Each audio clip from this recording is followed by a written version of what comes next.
that the stepped-up immigration enforcement. Illegal immigration is starting to affect the Texas. Illegal immigration is starting to affect the Texas. Illegal immigration is starting to affect the Texas agriculture industry. Some farmers say their workers are too scared to show up for work.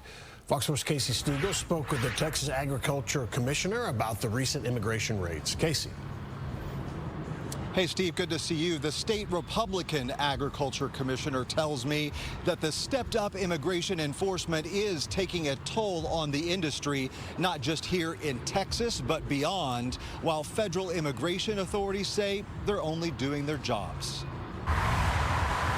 Just 40 miles or so south of the Dallas hustle and bustle, row crops, hay production, sits Lee Calvert's 2,000-acre Ellis County family farm.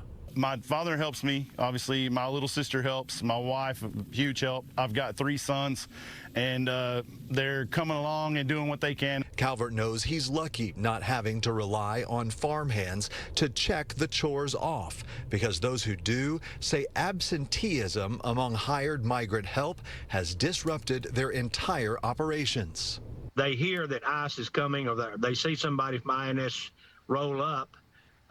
Well, they just don't show up. They're scared to come to work. Texas Agriculture Commissioner Sid Miller tells Fox 4 dairy farmers have been hit the hardest.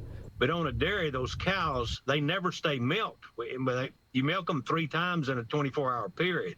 So if the crew doesn't show up, these dairymen go into panic mode. Are you a U.S. citizen? Do you have documents to be here? Recent video posted to immigration rights groups' social media channels shows federal agents conducting raids on California farms.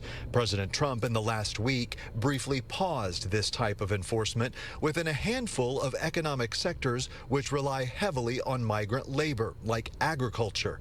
Then it was back to business. We're enforcing everywhere. In other words, the president has said if you are an illegal immigrant into this country, you ought to voluntarily go back and come through the proper channels. Folks like Lee Calvert agree there's no place in America for migrants with violent criminal backgrounds, but wishes there was more gray area. And I think there needs to be a distinction made and a pathway for the people that do want to come here, obey our laws, integrate into our societies, work in our factories, fields, wherever.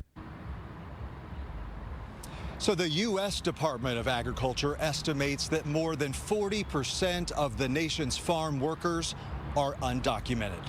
Steve? All right, Casey Stegall, thanks.